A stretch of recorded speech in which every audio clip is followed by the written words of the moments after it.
I'm Ziyad Mahfoud, an associate professor of public health at Weill Cornell Medicine in Qatar. I'm actually specialized in research about tobacco.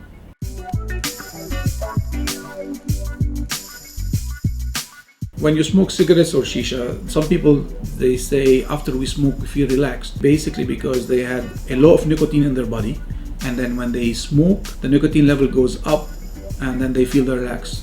If you give a cigarette to somebody who just starts smoking, they will not feel the same relaxation due to smoking. So nicotine is the addiction part.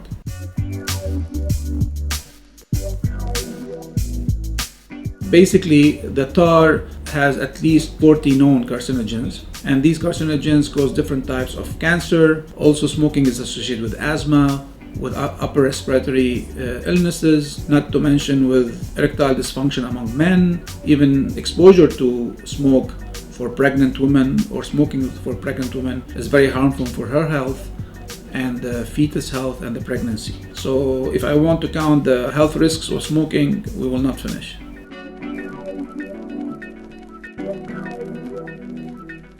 In order for us to move forward, we need to start with the young kids, and we need to start preventing them from actually picking up the smoking. There are different measures that are already implemented here in the region, in Qatar, but more has to be done. Some of these measures are, for example, smoke-free areas. We don't want to have still inside closed areas, smoking and non-smoking areas. And selling smoking to minors should be prohibited and should be actually also enforced. We need to educate the parents how smoking affects their kids, how it's affecting them, because the parents should play a big role in this. And also smoking cessation should be available for teachers in schools, because also these teachers are the role models. Looking at smoking, we should start from school, have some health promotion activities in school within the curriculum. It's not like a one thing we do it. What's happening now in most of the region is that they do a cessation campaign or anti-smoke campaigns and do it once a year. It doesn't get the benefit. We need sustained campaigns that the students will follow over the year.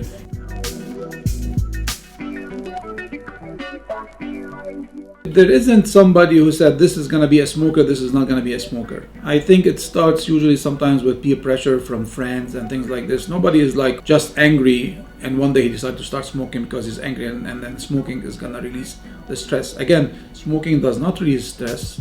It's because you feel that you need nicotine. That's why you feel stressed actually. And then when you smoke, the nicotine comes back to your body and then you feel like you are relaxing.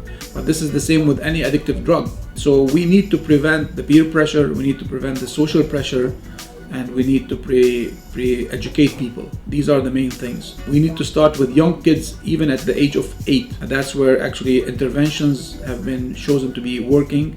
The most important actually prevention method is raising the price on the cigarettes, and I know the GCC actually agreed to increase taxation on cigarettes, which is the first time actually in the region, and hopefully this will be implemented soon.